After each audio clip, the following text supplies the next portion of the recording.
Joining us now is Democratic Senator Chris Coons of Delaware, a member of the Foreign Relations Committee, co-chair of Biden-Harris re-election campaign as well. Joining us from Wilmington, I believe.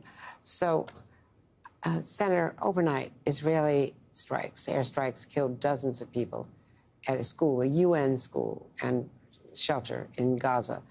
In a new interview with NBC Nightly News anchor Lester Holt in Normandy, Defense Secretary Lloyd Austin addressed the attacks that have put civilians in harm's way. There are things, there are clearly ways to ensure that we're protecting the civilian population and moving the civilian population out of harm's way. And there are ways to be more precise in terms of achieving one's objectives. So I don't think the two are mutually exclusive. You can accomplish your objectives and still protect the civilian population. As a matter of fact, protecting the civilian population is a strategic imperative. What can the U.S. do, Senator, to try to protect civilians from these attacks? The casualty figures are just, horrendous, as obviously the massacre was, and Hamas started the war. But right now, that is implicit criticism, specific criticism from the Secretary of Defense of the tactics that Israel is using.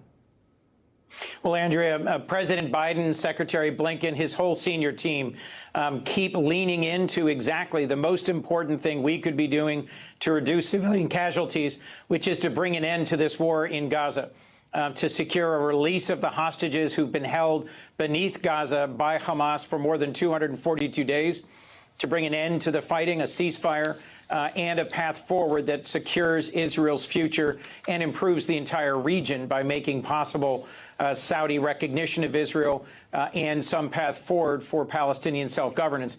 That's what has been the principal focus of our president and many of his senior team. I agree with Secretary Austin's criticism that as the IDF continues to carry out operations against Hamas in Gaza, they need to do so with more precision, with more care, and to be mindful of the global consequences of the civilian losses. Yes, Andrea, Hamas bears responsibility for having started this war, for having carried out brutal attacks on October 7th, and for continuing to hold hostages and to use civilians as a barrier to the IDF's actions in Gaza. But Israel increasingly is bearing the cost in their reputation regionally and globally. And in another war, of course, Ukraine, officials in Kyiv are privately increasingly frustrated that the U.S. has only recently granted them the ability to fire back at Russian artillery, hammering them on the other side of the border in the Kharkiv area, and that their ability to fire back across the border is limited to that area around Kharkiv or perhaps some others. It's not more generalized, especially given that unconscionable delay, my words, for months when they did not get the weapons that they needed. They got some from Europe, but not from us. Should we be giving them more leeway in the way they can strike back when Russia is massed at the border firing at them? Well, Andrea, let's be clear about what caused that unconscionable delay in Congress.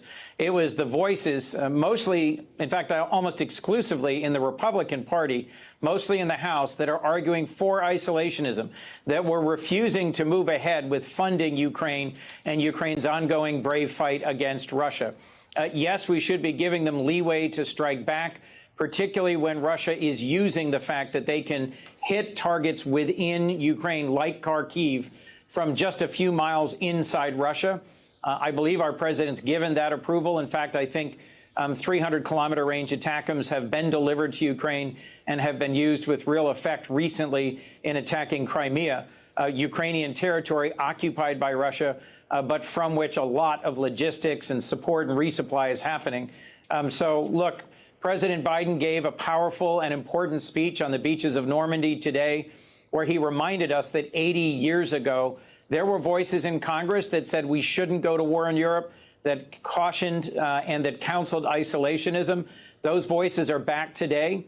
And when our former president and some Republican leaders work hard to slow or prevent our funding Ukraine in their work to defend freedom on the eastern edge of Europe, it calls back to the time 80 years ago when we needed to pull together in Congress, we needed to pull together with our allies and partners and secure freedom for Europe and the world. And I want to ask you about another part of the world, about Asia, because you were part of that bipartisan congressional delegation that recently traveled to Taiwan. Beijing was not happy about that, and there was a lot of military exercises at the time. How concerned are you about China's continuing threats to Taiwan? I'm very concerned, and I think many members of Congress are as well. And it was important that there was a bipartisan delegation from the Senate and from the House that went to Taiwan to meet with their new president just after his inauguration, meet with a wide range of leaders, and to talk about our commitment to preventing a violent or forceful assault on Taiwan by the PRC. We also went to the Singapore Dialogue, an annual conference of defense and military leaders from throughout the Indo-Pacific, where Secretary Austin gave a very forceful speech detailing the ways that over the last 3 years, the Biden administration has made dramatic progress at strengthening and broadening our network of alliances in the Indo-Pacific. As President Biden said in his Normandy speech earlier today, our security is provided through our partnerships and our alliances. We don't have allies out of charity or some sense of a selfless interest in the world. It redounds to our benefit. Our prosperity, our security, the stability of the world has largely been secured by NATO in Europe and by a network of alliances in the Indo-Pacific.